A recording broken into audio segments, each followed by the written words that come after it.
So one of the things you have noticed recently here on London Visited is we found all sorts of buildings, lots of church buildings, which almost go to challenge St Paul's Cathedral and Westminster Abbey as alternatives to visit when you're in London. And we're here today at another one. This is called the London Oratory and is slap bang between Knightsbridge and South Kensington in a building when you walk past where you go, I wonder what that is, and carry on walking. We'll show you the outside after because it's not that exciting, but inside, just look at this architecture. So it's not really that old in terms of other classic buildings within London, and it's known as the Brompton Oratory, but also known as the London Oratory, and it's a neoclassical late Victorian Catholic parish church. Now, its name stems from the Oratorians who own the building, live next door at the London Oratory, and service the parish, and the church's formal title is the Church of the Immaculate Heart of Mary. So the history of this building goes back to St John Henry Newman, who was originally received into the Roman Catholic Church in 1845. Now he went on to found the Birmingham Oratory, inspired by its patron, the Italian Saint Philip Neri. Now other former Anglicans, including Frederick William Faber, briefly established a London Oratory in premises near Charing Cross.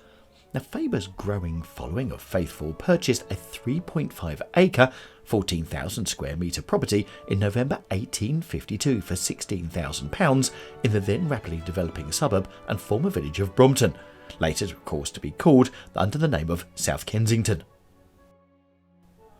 In fact, this place is so close to South Kensington that their neighbours are the Victoria and Albert Museum, which of course you can get out at South Ken Station, and there it is.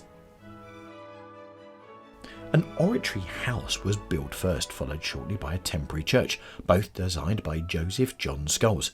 An appeal was then launched in 1874 to fund a church building, and the new church was consecrated in 1884. Next to the oratory house is a chapel also known as the Little Oratory.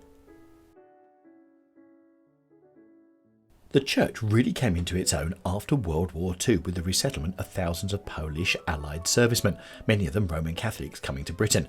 South Kensington became a temporary Polish hub. Nearby were the offices of the Polish government in exile, the Polish Hearth Club, and also the Polish Institute and Sikorsky Museum, along with other meeting places for exiles.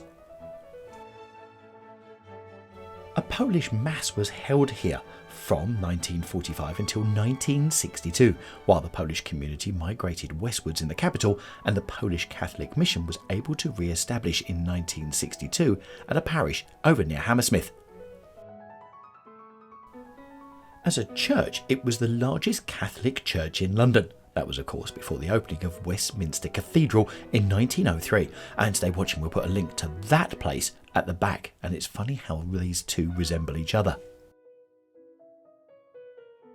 Now, the London Oratory has a bit of an international reputation, as it's known as one of the custodians of classic Catholic liturgical traditions.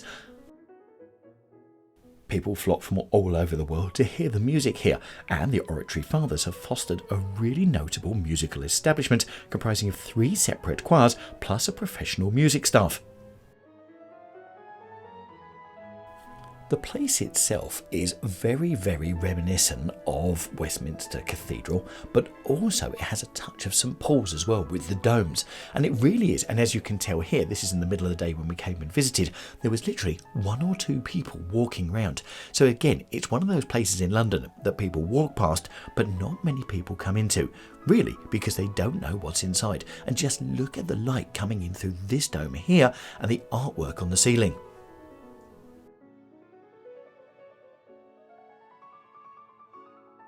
Like all great places in London, if you really want to get the benefit out of them, you've got to look up.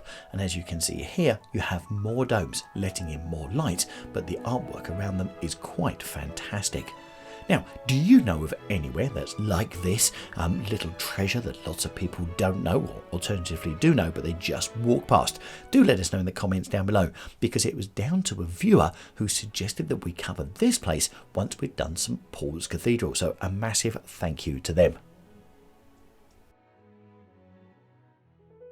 And if you are going to come and pay here a visit, just come in and be nice and quiet, because there's no one else around. If you're taking the short walk from South Kensington to Knightsbridge to Harrods or vice versa, you will see the London Oratory right by this busy junction, yet with the traffic lights, and there it is. As I said, from the outside it really doesn't look as impressive as it does on the inside, and that dome you can see there, that is the top of the Victoria and Albert Museum. Next door neighbours, as you could say. Right, I mentioned earlier Westminster Cathedral and how similar this looks, and I'll put a link to that video up in the top right hand corner. So if you click on that, I'll see you in there.